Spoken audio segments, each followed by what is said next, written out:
Welcome to Brunch with Besties podcast. Hey guys. I am Sherry Renee. And I'm Chanel. Our mission is to heal and help others as we heal and help ourselves through purpose-driven conversations. Yep. Today we have a special guest here with us. We do. Mr. Shon Hyneman is here yet again. He's back. He's back. From It's Scary to Remarry. Say hi, Shon.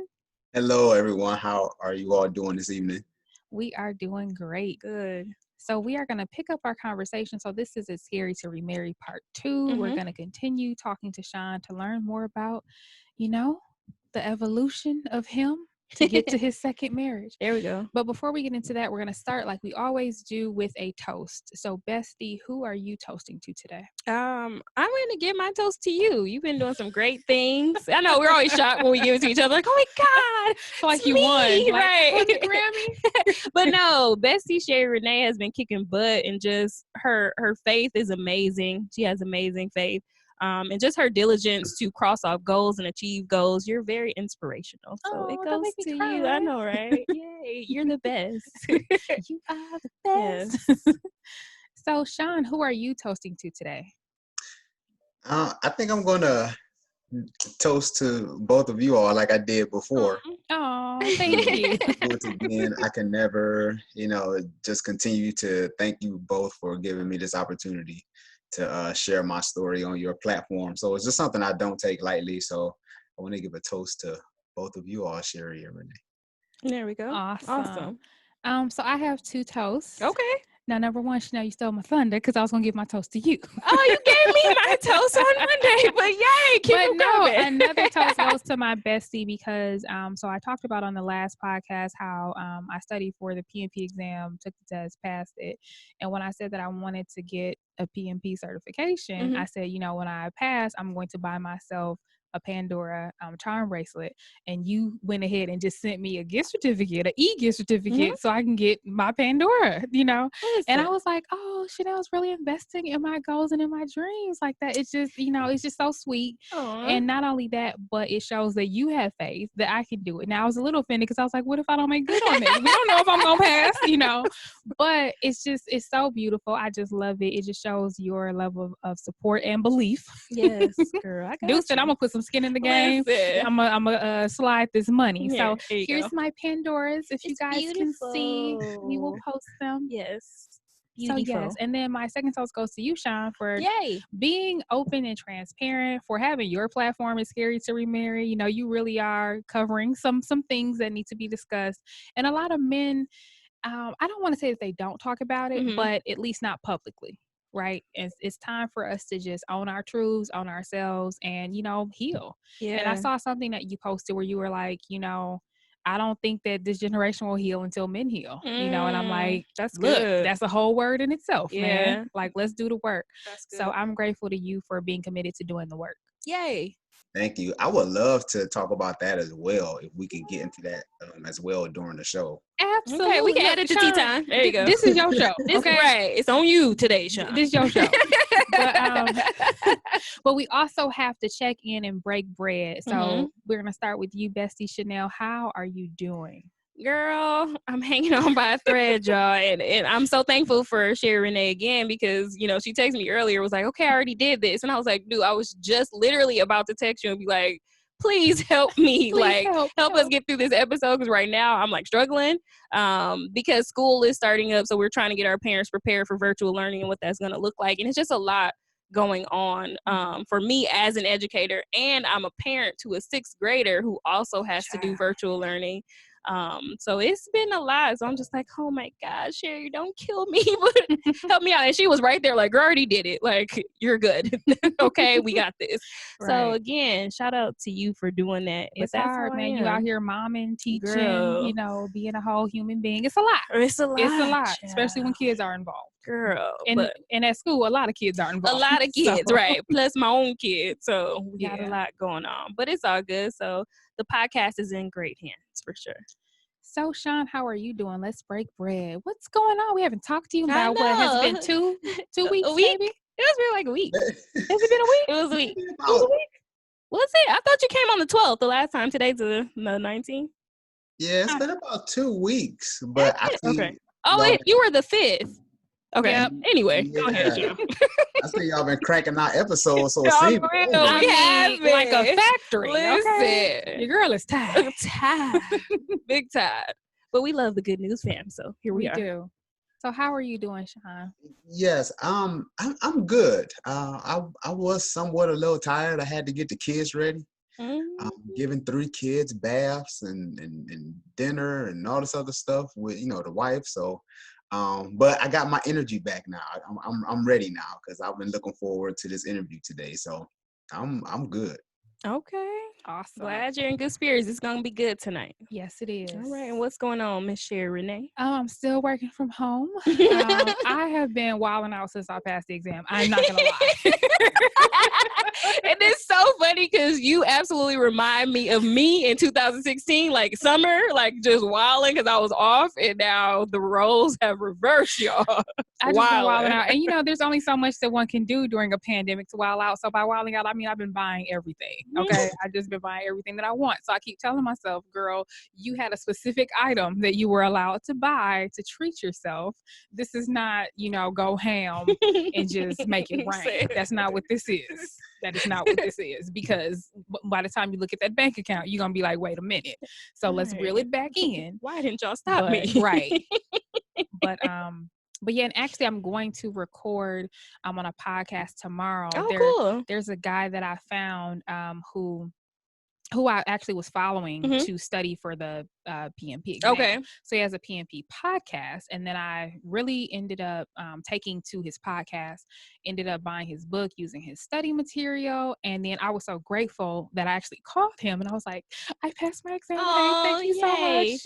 Blah, blah, blah. And he's like, do you want to come on the podcast? And I was like, of course. I'm a podcaster. Listen, cross-branding ain't never hurt nobody. Like, come on. Yeah, so when that airs, I will drop the link to that. So some of you will be like, what's a PMP? It's Project Management Professional. If you all are interested in becoming a project management professional, definitely check out his podcast. His name is Scott Payne. Cool. His name is Scott Payne. And like I said, I will definitely link all of his information as well. Awesome. Yes. Shout out to him. And we will definitely be listening to that podcast when it drops. Y'all won't, because unless you care about the PMP, because you're going to be like, no one cares. This is technical. No. But it's okay. I'm going to listen to get those numbers up and we're going to share it on our page. So Amen. Yeah. But so now it is time for the tip. Yep. Yeah.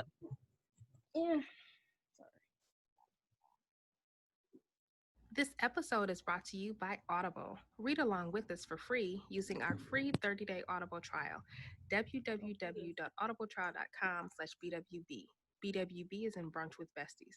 Right now, we are reading The New Jim Crow, Mass Incarceration and the Age of Colorblindness by Michelle Alexander. Again, read along with us for free for 30 days. www.audibletrial.com/BWB. BWB is in Brunch with Besties. The link is always in our show notes. It's also on our Instagram at BrunchWithBestiespodcast. Please click the link in our bio. All right. So again, Mr. Shon Hyneman is here. Yay. Back again. Back again, because we had more to discuss. So that's why you are back. Yes. So again, Shon Hyneman does have a YouTube page. It's called It's Scary to Remarry.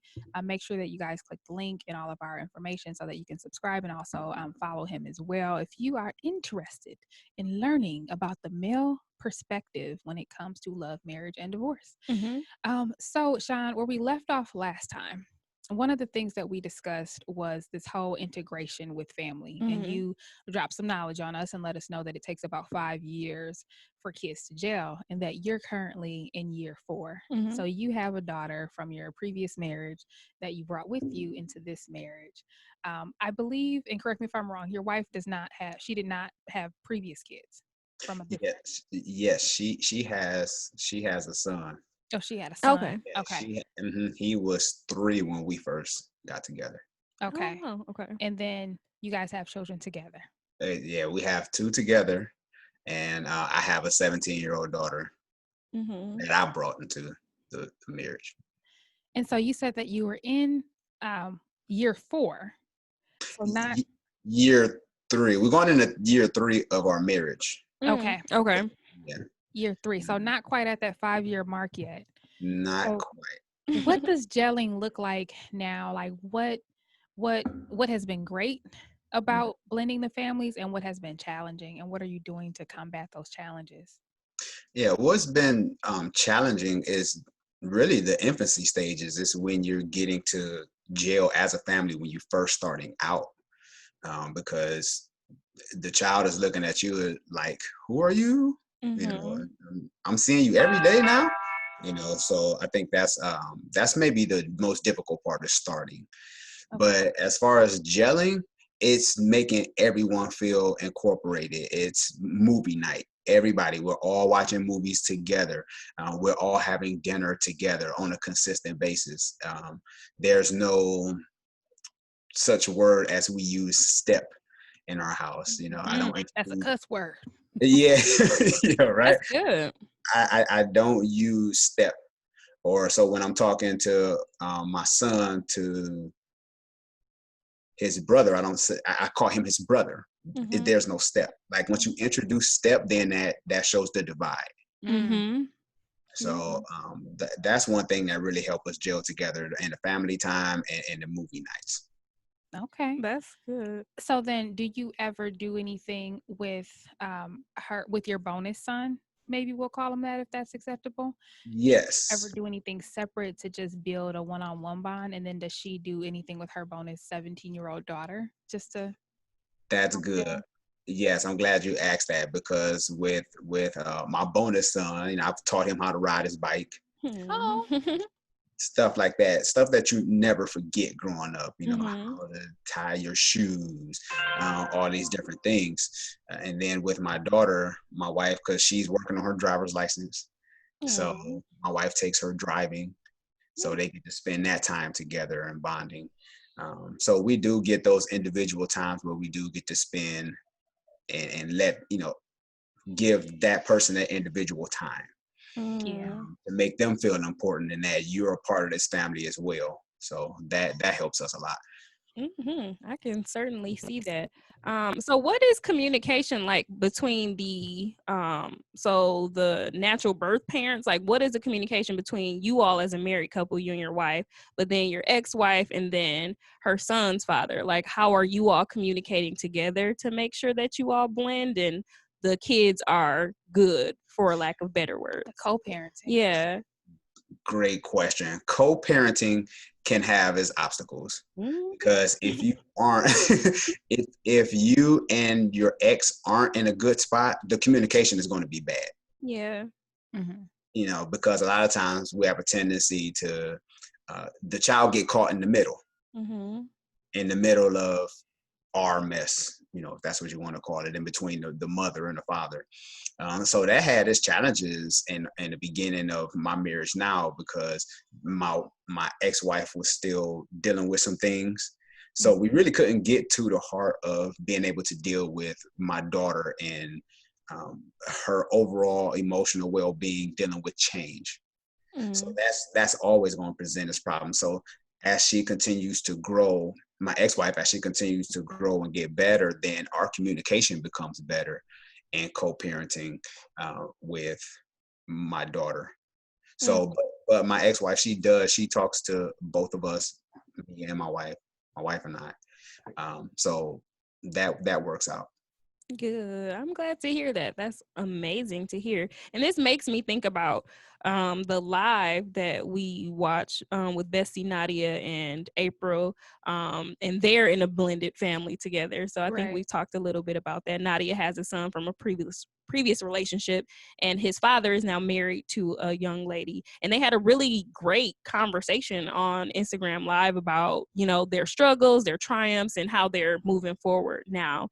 But that made me think about something that they brought up on the live, and I wanted to ask you, with you and your children, do you all have conversations with the children? Like, what was the conversations like for them 3 years ago when your daughter was 14, and 3 years ago when your wife's son was just 3? What were those conversations like for the children?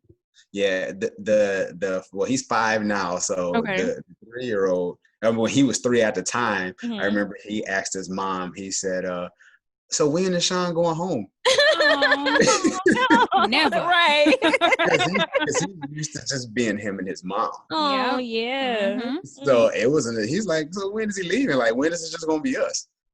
Right. Wow. Yes, and at 3 years old, like that, in my mind, like, hey, it's time for him to go home now. You overstayed your welcome. Right. Right. Get out. So one of the things that came up in that live, so I'm glad you brought that Mhm. up. I actually posed the question to them was, do you ever check in with the kids? Like, do you ever pull your 17-year-old to the side, pull the 5-year-old to the side, and the children that you guys have together and say, how are we doing? That's good. Do you get enough of me? You know what I mean? Yes, we just had that conversation maybe 2 nights ago.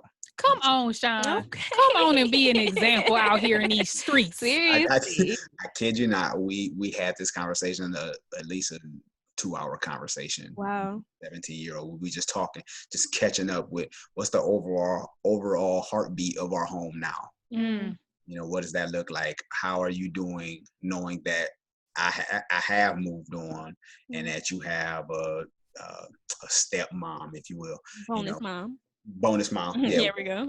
Yeah. What are you feeling overall, and to be able and to give her that opportunity to express her feelings and what she really feel, because we all have our own therapists. Oh, nice. Yeah, Come on. So the 17-year-old does too? Yeah.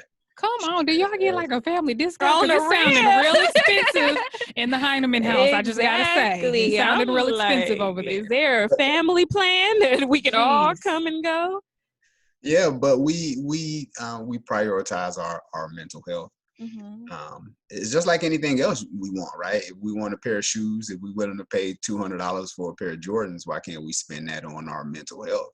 Indeed. Right. And you all have physical doctors. I'm sure your own individual physical doctor. So why not for our mental health as well? Exactly. Yeah. I think it's so amazing that that the bonus mom is spending time with your daughter and you're spending time with your bonus son. Not only just spending time, but doing the crucial things, like you said, like teaching to ride a bike, teaching to drive a car, because those are the things that that's literally the bonus parent contributing to your development as a human being. And my bonus dad taught me to ride my bike. Aww. And I would never forget that. Now, your girl fell and did all kind of stuff. Like, I thought he was behind me and he wasn't. Then I just crashed, right? But it's just one of those things where it's like, those are priceless moments that you can never, nobody can ever take away. So even if you whatever you fight about later, it's like, at the end of the day, that's the man that taught me how to ride my bike. That's the woman that taught me to drive, my car. He also taught me he also taught me to ride the car too. So to drive the car. I keep saying ride because I ride motorcycles, so everything is ride. I'm like, you didn't roll. But no, like, honestly, those are the things that make you a parent. What I mean? And that's what I was going to say. Like, it's not step parent, like this word step, like you are my parent because you've done these integral things to make me who I am. Like, like those put the stamp on parenting. It does. Yeah. That's amazing. When I'm with my 5-year-old, even when I'm exercising, because my wife and I, we go for walks in the morning. But when my 5-year-old, when he's out of school or on the weekends, I take him outside and we jump rope together. Okay. Like, jump rope for heart. Yeah, just little things that, like you said, that they'll never forget when they become that become mainstays in their life. Yeah. Wow. That's awesome. And it's so crazy because at the time I didn't think that it was that significant, but actually maybe 4 years ago, I threw my bonus dad a big party. Like, I invited all his family in from Chicago and everything. And that's what I told him. I was like, you taught me how to drive. You taught me, like, you my dad. Yes. You know what I mean? Like, this is who you are. Like, it's crazy. When I needed you, you were there. You was there. Listen. You came to the recitals. Like, geez, my mama didn't even come.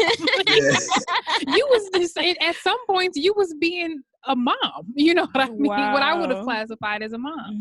So no, I just think that those are the things, like you said, that really shapes the relationship. Those are the things where it's like, you're parenting, you know, this ain't no bonuses, ain't no step, you parenting. But So one of the things that we thought was very interesting about you is that you lost a lot of weight. Yeah. I lost about 100 pounds. Oh my gosh! Wow. Congratulations! You look amazing. Congratulations. Yeah. Thank you. I try. I try. Well, And now, it's a part of my lifestyle. Me and my wife go for walks every morning, and I jump rope with the 5-year-old. It's just who I am. I'm healthy. Listen, y'all over there looking good. Okay. Right. But no, so I was wondering, so was weight an issue? I was listening to one episode that you did where you shared that, I don't know if it was in high school or what at what point you were, but you had interest in this young lady, and you was like, "I'm gonna shoot my shot," and she was like, "Well, maybe if you lose a little bit of weight," and you was like, "Whoa, Dang. whoa, I know, right?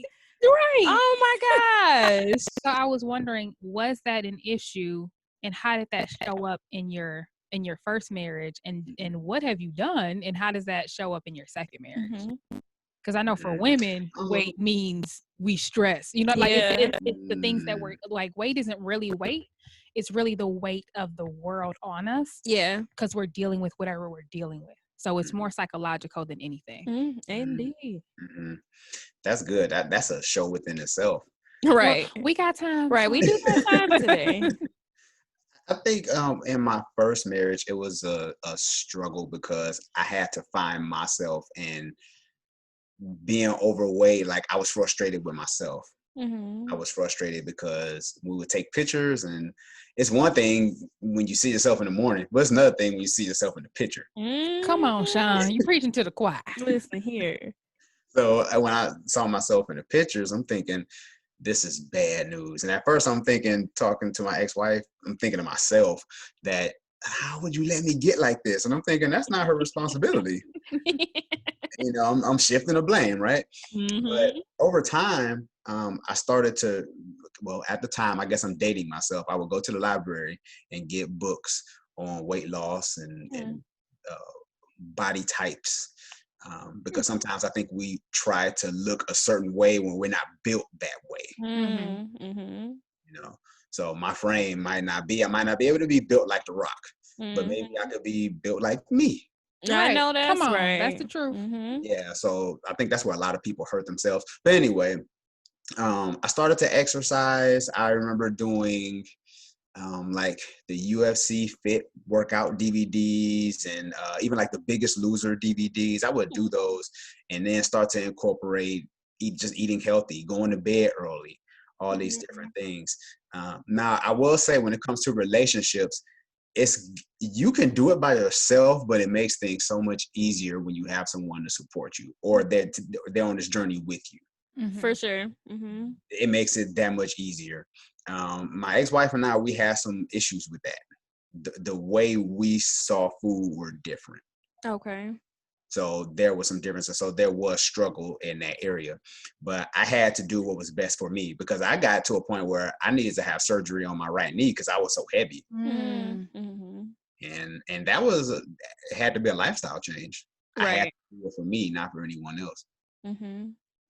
So then, did you end up losing weight while you were with your first wife, or was it with your second wife? Yes, when I was with my first wife, yes, I lost. And it was a gradual progression where I just didn't lose 100 pounds. Hey, you did a before and after picture. To us, you just dropped 100 pounds over a weekend. Okay. If you would have had a sign-up plan, we probably would have paid for it. Oh, absolutely would have. Like, click here. Don't mind if I do. I see what you're doing, Lord, for Shon. Now do it for me. Do it for me, Lord. If you're doing it in this season, don't do it without me. For sure. Yeah, it took some years. So I started the weight loss with my ex-wife. Now, with my wife now, it's just more maintenance. Okay. It's just more of maintenance because right now I'm around 190. So I kind of fluctuate between 190 and 195. I figured that's a tight little window. My Yeah. fluctuation is a lot. Girl. We ain't gonna talk about it. We talking about you. We ain't talking about me. So when you were with your first wife and you had this transformation over time, as you said, did that change the relationship? because I know sometimes when one person changes the way they look, the other person is like, oh, so now you just how like I was acting brand new because I passed my little exam. If I lost another 25 pounds, acting brand new, y'all would be know. like, so you only wear crop tops? Exactly. Like, let my stomach be flat and I'm acting brand new. I don't care. I'm wearing crop tops winter, summer, for spring and fall. So we really want to know, were you acting brand new? Right. And and did that affect your relationship? I did. I was acting brand new. You know, I was he was out here flexing on this. For no reason. Got on my skinny jeans and my fitted top. Just walking around for no reason. Just for no reason. No reason. You know, and I was feeling myself, you know, but at the same time, because I knew the work that it took. Yeah. You know, it was the work that it took. So for my ex-wife and I, it did draw some issues with us, just because of the way we saw our health. Oh, okay. So you got aligned. Right. Yeah, you have to be because I might want to eat this. She might want to eat that. And so that can become an issue where I'm cooking spaghetti, you know, but I'm thinking, oh, I want a chicken breast and salad. So now it becomes this point of contention where, okay, I'm not cooking 2 meals, or you have to, you know, cook this and that. And there was a time where she was supportive, but she saw how much work it actually took to stay consistent with eating right and exercise. And if you're not committed, it's easy to say, okay, I'm done with this. Yeah. Right. Amen. Yeah. And I was committed. I you know, after I had the surgery, I was like, I have to prioritize my health. I once heard, I think it was Pastor Andy Stanley. I think he said, not taking care of your health is not taking care of your health is, what did he say? I don't want to mess it up. Basically, he was saying that if you don't take care of yourself now, your spouse is going to have to take care of you later, and it's not fair to them.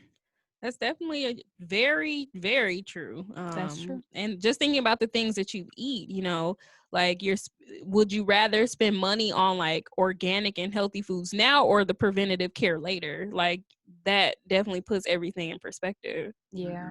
Interesting. So when you were here last time, excuse me, when you were here last time, you sort of talked about a little bit how you grew up. You know, you were saying like, I had people that were drug dealers around me. I had these people around me.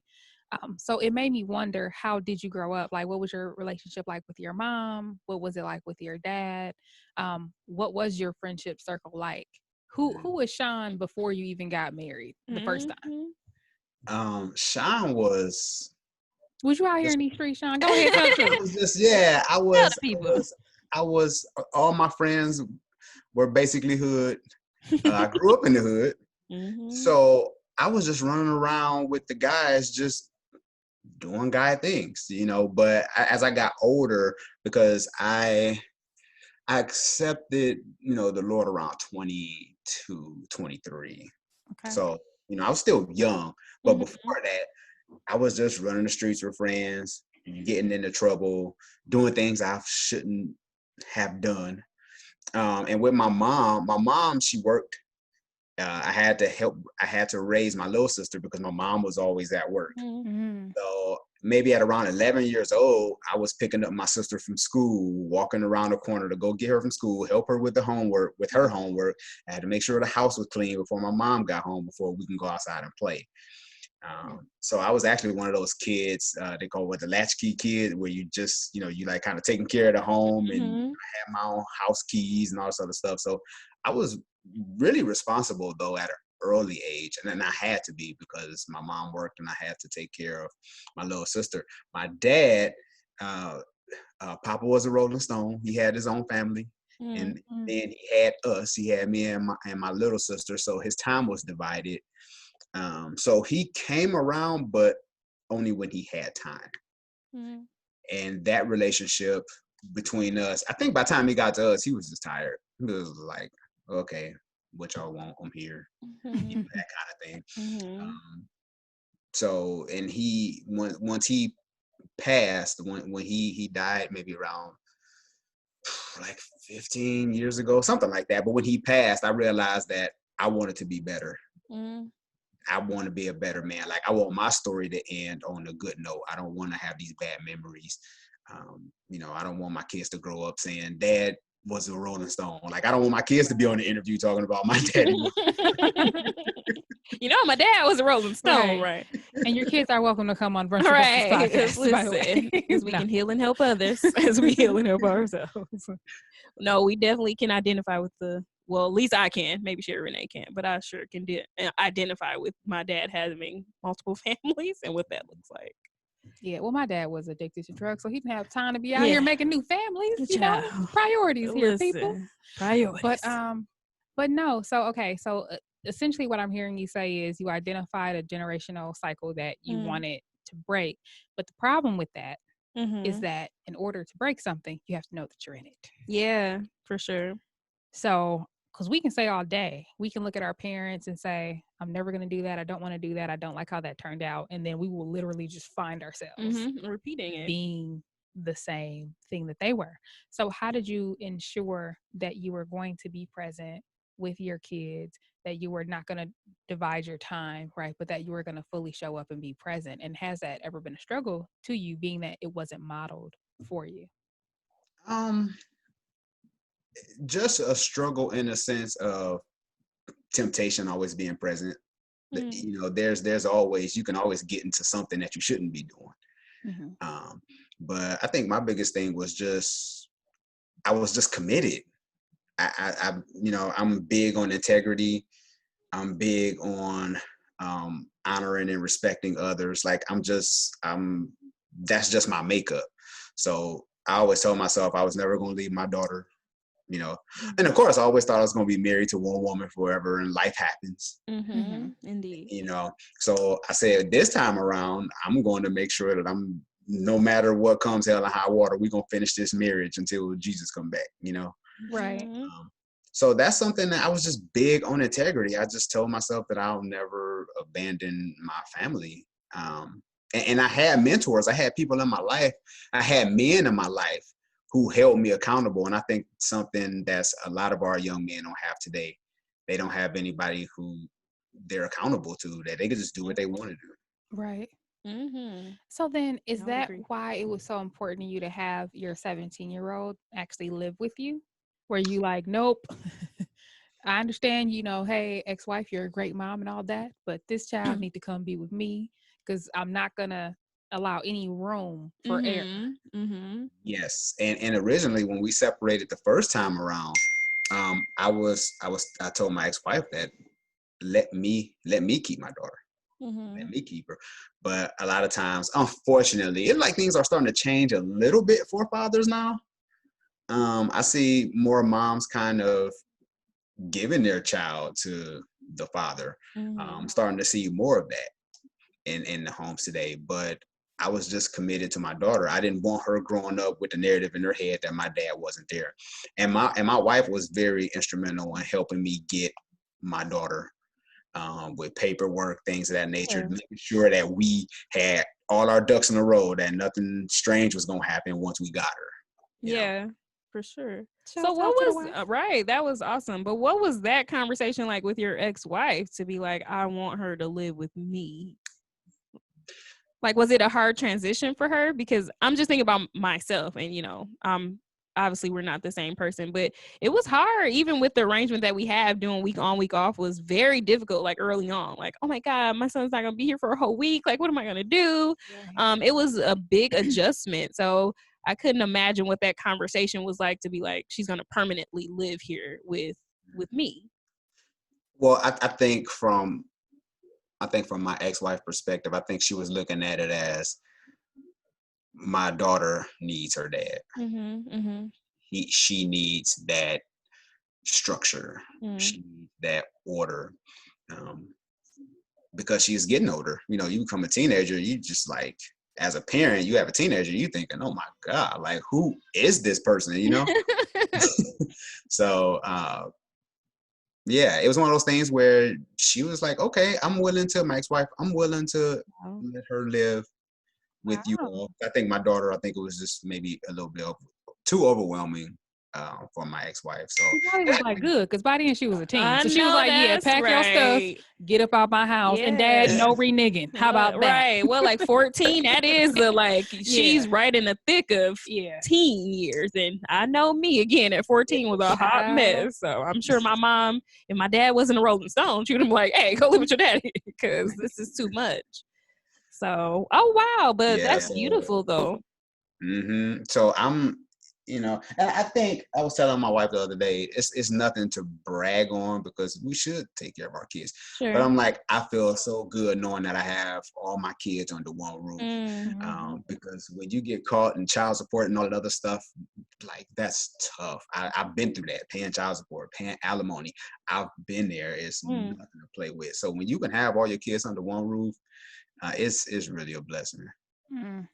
Yeah. So then what did your parents, or what do you feel that your parents taught you about love, you know, with your dad not being there, and then with your mom sort of depending on you to help with your younger sibling?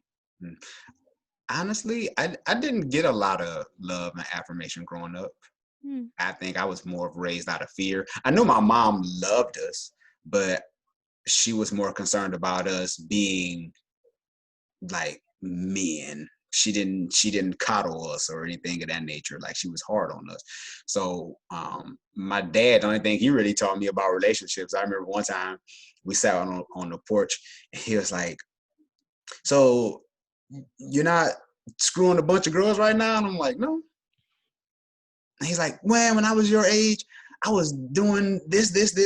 And I just remember that conversation. And I'm thinking, okay, so this is what we're going to talk about. Like not how I'm doing or, you know, it's more of like, why you not racking up a bunch of bodies? And I'm thinking, there's so much more that we could be talking about, you know? So my view of love was very skewed. It was based on performance. It wasn't based on who I am, but more of what I can do. And not to get too preachy, but to see how much I learned love through God. And how much he loved me despite of what I've done or what I'm currently doing. He still loves me unconditionally. So that makes me want to be better because of the way he loved me. And then I look at that with my kids and my wife, like, no matter what you do, I'm still going to love you. So I learned love through God, not so much of my parents. Yeah, you better get preachy because that's great. We're here for the preaching. Absolutely. We'll take up an offering. That is amazing. So I love that. So then how does that play into, do you know like what your love languages are? Yes, my love, we're talking about that with my therapist today. Okay. It's words of affirmation. Really? Okay. It used to be acts of service. And I can see that because you just said that that's what you got it from growing up, like what I can do.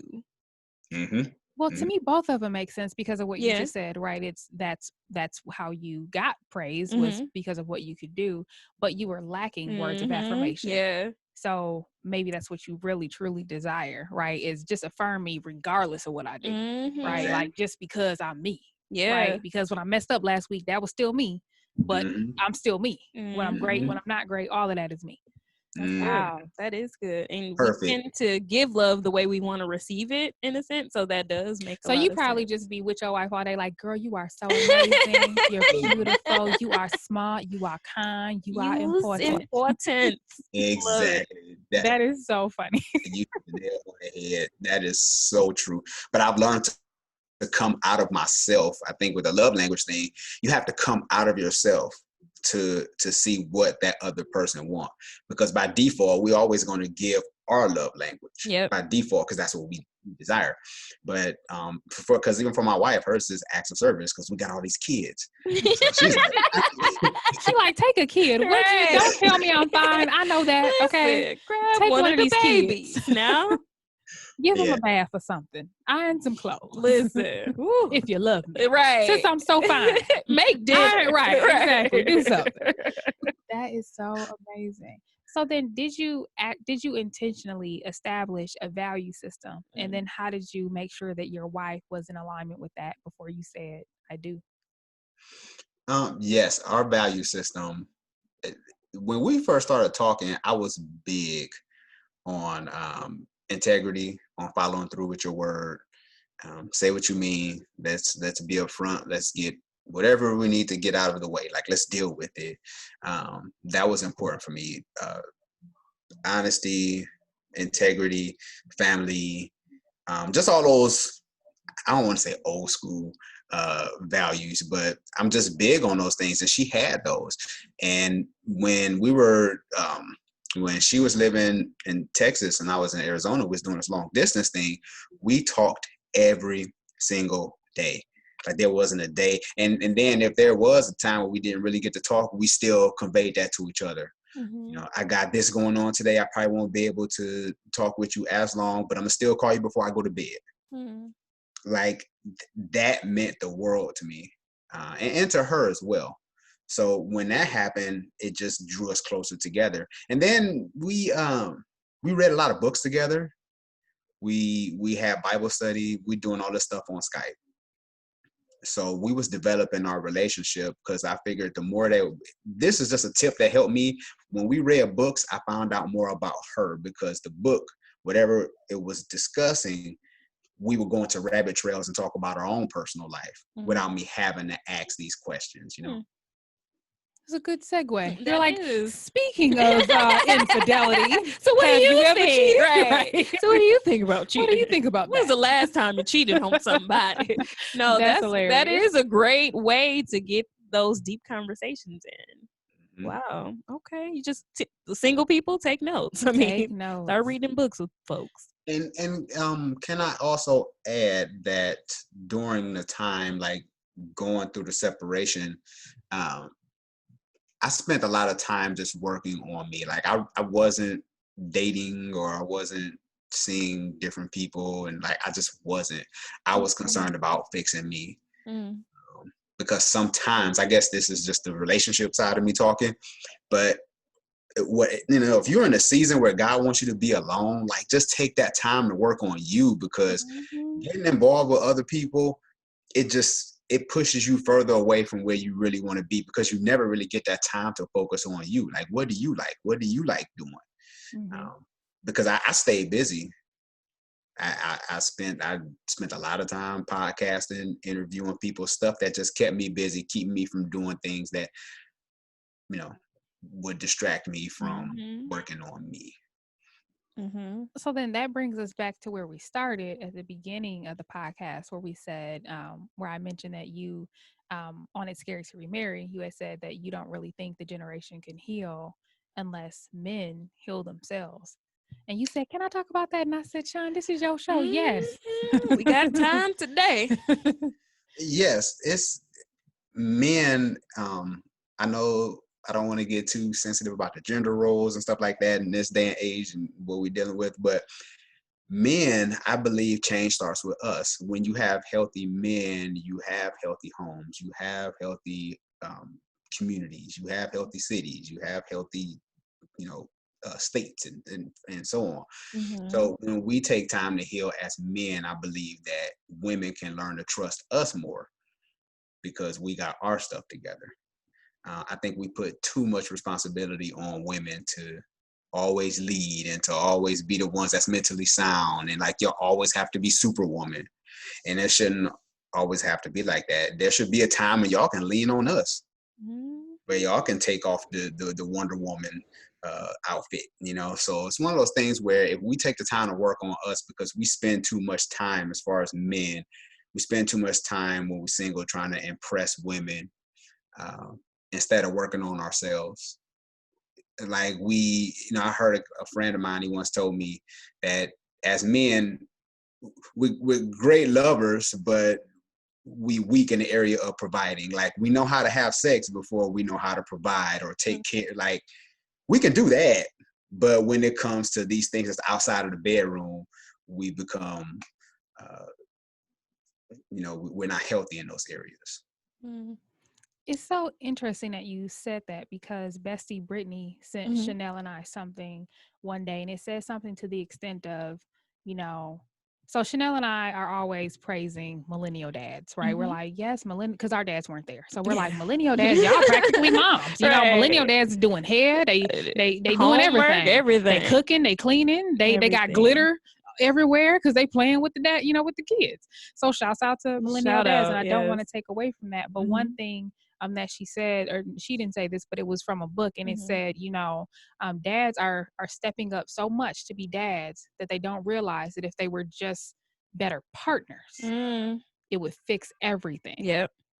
So of course that doesn't mean that everything that's wrong in the Black family is the fault of the man, right? That's not what we're trying to say here. Right. But I thought that it was an interesting perspective that if men would focus on building a healthy family structure, that a lot of the issues that we have, I think that it would allow us, right, to, like you said, not have to be all those things, and then we could address our issues as well. It doesn't mean that women are off the hook. Sometimes we're the problem, okay? Right, for sure. You can say it again for the people in the back. Sometimes women, it's us. We are the problem. Sometimes it's us. We are the problem, right? I think that it, in one of your episodes too, you talked about how we're all broken people, right? So you have a broken man and a broken woman. And if one person is trying to make everything okay, and I feel like it's mostly women, you're pulling dead broken weight. Yeah. You know what I mean? And I think that because women are always trying to fix, if we did have men that would focus on the relationship, focus on, like you said, themselves, developing themselves, healing themselves, then I think that it would make that process a lot easier, and it would make for healthy family structures. I definitely agree. Just thinking about, my own relationships and, people that I've been with, it's just like, okay, well, I know I need to fix me, but do you know you need to fix you too? Like, come on, we're both broken, so I can recognize my flaws and what I need to fix within myself. But are you willing to do that same thing? So if you are, that's great. Like, continue to work on yourself. But if you aren't, then I need to remove myself from the situation, because it's just not healthy for either one of us. I can't fix you and me at the same time. I totally agree. Even when I was dating, I remember when I was younger, during the dating season of my life, there were some women I just wouldn't talk to because she might have carried a certain amount of confidence because I didn't have the confidence. Like, I would only talk to women I felt that I had, I won't say dominance, but just kind of more of insecure, because I was insecure. That's what I attracted. So when you're healthy, I believe you can deal with healthy people because you know what healthy looks like. Interesting. So, and that's one of the things that you talked about as well was insecurities. And number one, that was groundbreaking because never do we ever hear about men having insecurities. For sure. Right. And we know what insecurities look like for women, right? We know how that manifests. It's very obvious, right? So how does that manifest itself for men? How does insecurity, what form does that take on? Comparison. I think that's a big one. We, as men, we spend so much time. Oh, he has this, he has that, he has 6-pack abs. I don't have 6-pack abs. Oh, he got a Bentley. I don't have a Bentley. He makes 6 figures. Like, all these different things, when we have to learn how this is the lane that I'm in. Like, when we can focus on ourselves. And I realized that too, that when you take time to focus on you, it's scary because now you have to deal with you. It's easy to always shift blame on other people because you don't have to deal with yourself. I do believe some, not all women, I do believe some women like to have broken men because they don't have to deal with themselves. Yeah. Okay, now you get, okay, that's a word that I don't think people are ready for that conversation, and that's true. Well, I think that I would agree. And I think that it's because when you are focused on something else, it's sort of like pulling the wool over the eye, right? And so, Chanel, like you said, right, you and I could be in a relationship with someone and we'll be like, yep, this is me. I'm working on me. This is what I'm trying to do. And then like the man will never say, yes, and I'm broken too. Right. And so I agree with what you're saying, that sometimes it's easier if you're broken to be a healer. Yeah. because now you don't have to face your ugly self. And actually, this is what Jada Pickett said on the Red Table Talk when she was talking about her entanglement. Okay, so what she said, everybody focused on the entanglement, Right. but the part that was overlooked is she said there was a part of me that thought that I could fix my childhood trauma by fixing someone who had an addiction, someone who had health issues, someone who needed to be fixed. There's a part of me that's attracted to fixing people. And, I think everybody's looking at, the sexual encounter, but really that's just an element of it, right? Will Smith didn't need to be fixed. Right. You know what I mean? So that's, because everybody like, oh, well, was Will not throwing down in the bedroom? Or, what's his name? August. We did see the print, it do look like August is out here, but it's like, was it even really about that? Or was it about the fact that he needed attention? He needed healing. Yep. That's what it was. And did she? And so for me, I that's abusive behavior, right? If I'm broken and I'm focusing on healing you, but it's really not to help you. Yeah. It's really to satisfy my own insecurity. Yeah. There's something wrong with that. That's pretty deep. Yeah. That you need really like some deep fixing within yourself, because that is self-serving to take on somebody's real feelings. Because I'm really going to screw you up. Absolutely. I'm going to claim it's going to be a facade. My healing to you will be a facade, but it will manifest in probably further trauma than you even came to me with. Right. Yeah. Because now you trusted me. Yeah. And now you were vulnerable with me. Now you shared what was wrong with you. You let me in. I took advantage of it to serve myself. And now I'm gone. With my husband. And we good. Still out here. No, I mean, no shade to Jada. No shade, for she's sure. Just an example. I mean, and she's human, and humans make mistakes. There's that. But I totally agree with all of that, for sure. Yeah. I realized that going through a divorce, how broken I was. And I realized that if it took for me to get a divorce for me to find myself, I'm okay with it. Like, I realized, I'm like, dang, I really need to work on myself, because it's easy to get arrogant when you got people supporting you and buying your books and, and all this other stuff and people liking you on Instagram. Like, it's easy to get caught up in that. Yeah. But to actually do the work, it sucks, but you come out better on the other end. And I think that's why a lot of people don't like to address their childhood traumas. I think I heard Ayanna Van Zant say one time, when you don't deal with your trauma, that's when you stop growing. And I was just like, wow, that's interesting. Your growth is stunted. So that's what happened to me. I got to a point where I leveled off, and it basically cost me my first marriage. You know what? That makes sense, because a lot of times what'll happen is when people get triggered, you'll see their 12-year-old self, or you'll see the little boy or the little girl in them acting out. You know what I mean? So that makes sense that it will stunt your growth. Yeah. And like when we were at the Woman Evolve conference, I don't remember the lady's name that started it off when she was like, Anita Phillips. Anita Phillips. And she was like, Dr. Anita Phillips. Yeah. Shout out to her, because she brought out all the 12-year-old us's in that room.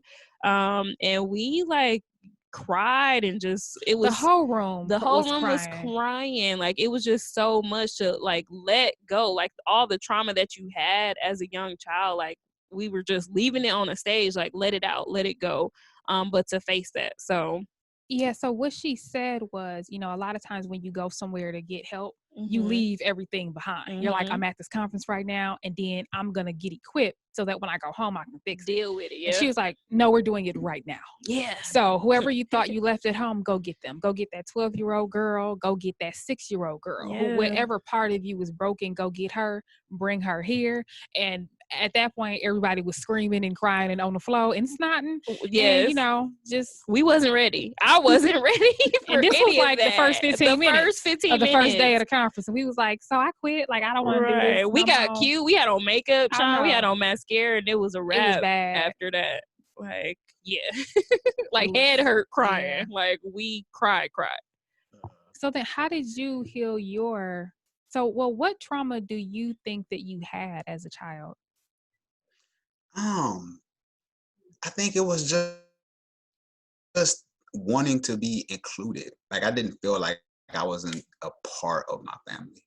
And this is, and I got this revelation not too long ago, that I realized a lot of times me dealing with my defensiveness had to do with me not feeling protected as a kid. I felt like I always had to fight for myself. So if somebody pointed out a personal issue of mine, I would get defensive. I got to protect myself. So that was the 11-year-old Shon. So that 11-year-old Shon is now in this 35, 36-year-old Shon who still haven't confronted, why am I so defensive? Why is it that nobody can tell you about your faults without you getting defensive? So I realized that even with my wife now, when we talk, that I'm like, you know what? I'm not about to get defensive. I had to check myself and tell myself, if she tell me I have something that I need to deal with, because nobody likes being told what they need to handle or what they need to deal with. I was like, you know what? Okay, I'm going to work on that. And leave it at that, opposed to trying to justify everything. Right. Yep. Rationalize. And that's a huge part of your growth to first of all, be able to recognize it and check yourself when you feel it happening. Like, I feel myself getting defensive. Let me stop and check myself and then table that so I can come back to that and try to work through that. Or let me talk to her and ask her, why does she see it that way? You know what I mean? What is she seeing that I don't see? Yeah. You know? Wow. That's good. You know what? Dang it, Shon. It is. How come every time we talk to you, the time, it's about that time, just go by so fast? It's hours. We look up and then it's like it's done. Right. Yeah. Listen, we'll definitely have to have you back. I mean, again, you know what? Part three. I'm just a inbox away. There we go. That open invitation. Right. Just the inbox away. I love it. All righty. Well, thank you so much, Shon. Let's talk about our to-go box. Okay. So what are we going to take back with us? I'll start with you, Bestie. I love talking to you, Shon, about just the blended family, just because it resonates so much with me, and just my personal life. And I just love to hear other people's perspectives of what they've gone through with blending a family and what that looks like and that dynamic.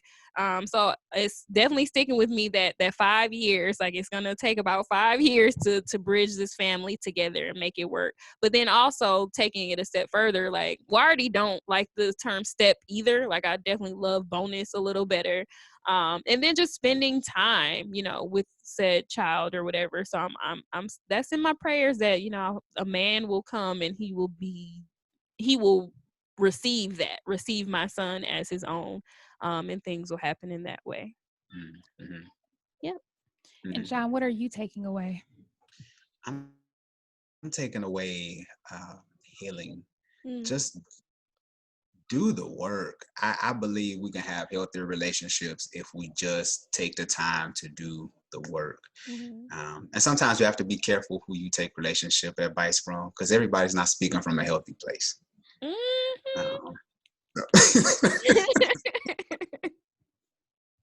So let's get healing. Let's get that therapist. Let's allow a bestie or a best friend to speak in our life and even help us deal with our shortcomings, so we can be holistic people, so we can be better for our kids, for our potential spouse, significant other, whoever. That's good. What I'm taking away is intention. So what I'm hearing you say is, when you were spending time with your bonus son and your wife is spending time with her bonus daughter, it was intentional to add to their development. It was with the intent of, I'm parenting you right now. I'm literally parenting you right now, and I'm owning this moment. I'm contributing to your well-being. I think that that's important. And then also, like you said, just taking the time, like if you're in a single season, just get to know yourself, work on you, because the worst thing you could do is become a wreck with somebody else. And then create kids, and then now you have a whole generation. Right now you're just creating cycles, more and more cycles, and it's sort of abusive to your kids, right? Because now they part of this mess that they didn't even ask to be a part of. Now they got to deal with stuff that they don't even know what it is. Now I gotta heal. I don't even know why. Right. Why I gotta do all this healing? I'm just trying to be a kid. Right. Shoot, I asked to be born. Right. So thanks for tuning in to Brunch with Besties podcast. Until next time, peace.